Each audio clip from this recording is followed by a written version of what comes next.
Good morning, everyone. We're continuing here in the words of the Horowitz, NIDCHEI YISRAEL, and he's talking about this concept that a person who goes into the far-flung corners of the world and they travel farther and farther away from their source of Yiddishkeit, where they're yonik, where they usually are nursing from the Kedusha and the Torah and the mitzvahs.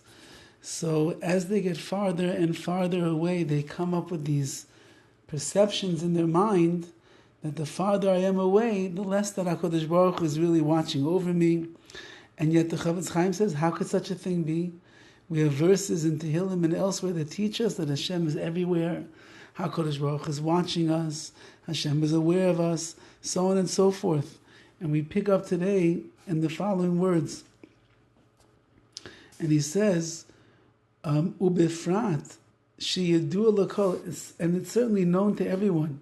Sheyemei adam kitzuvim, the lifespan of a person is fixed. It's not forever. You're not going to live forever and ever. V'yesh eis umayid l'chol chai. There is a time and there is a destination, so to speak, for every person. Ubevadai tashov ruchai el Elokim. And certainly at that time, your ruach, your spirit, your neshama, is going to have to return to Hashem. Asher nesana, that He gave us.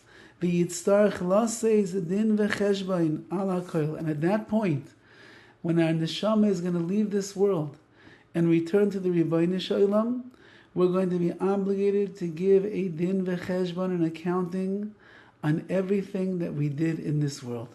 That's pretty serious. From the time that we were held accountable until the last breath of our life, the Ribbono Shel Olam has been keeping track of every single thing that we did, that we said, that we thought, that we didn't do, where we shouldn't have been, where we didn't go, the mitzvahs that we abandoned, the affairs that we embraced, the words that came out of our mouth that should never have been said, the looks that we gave to our wives and to our children that we certainly should have given them nicer faces, the rudeness and the jealousy and the anger and the bearing the grudges and the taking revenge, everything that we've done in our lives, the lack of enthusiasm for the mitzvahs, the missed davening here, the missed shir over here, the davening with no kavanah, the pulling out the phone in the middle of davening to check the stocks, all the different things that we have done throughout our life, and halavai, those will be the worst of the things that we do.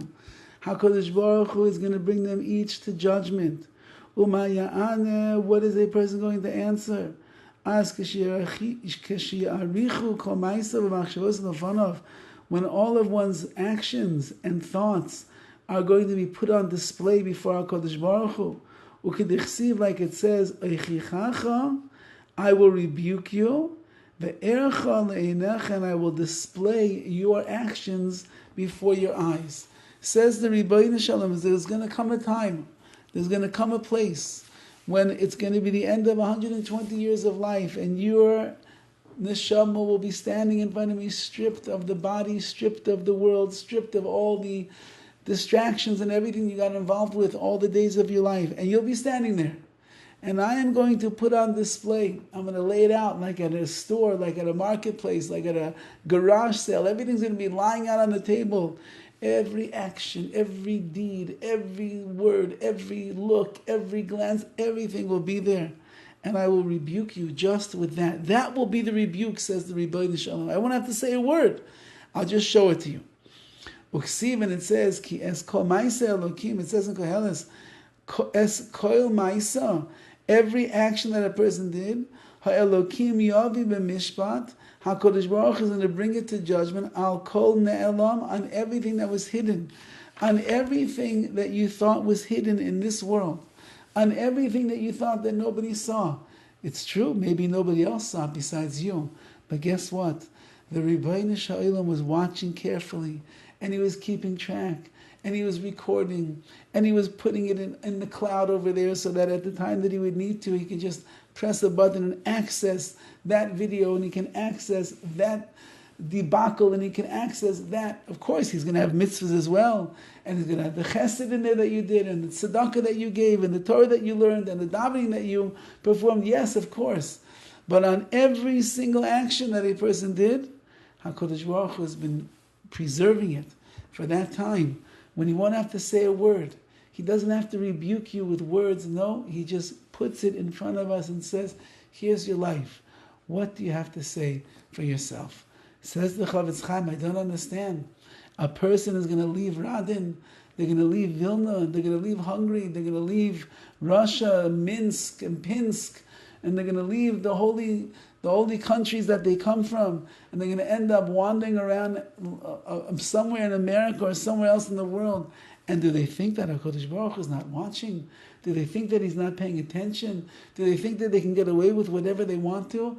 Chas v'chalila, as we'll see in the Chavetz Chaim, but that itself is going to be the chizik to realize no matter where a person goes, no matter where they are in history, no matter where they are in their lives, the Rebbeinu Shalom is right there.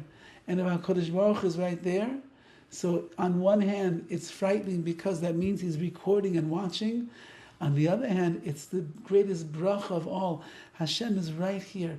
In Tarzana, California, Hashem is right here. And if I want, because we know that Hashem wants, if I want, I can connect to Hashem in everything that I do, every single day of my life. Be'ezras Hashem. Have a wonderful day.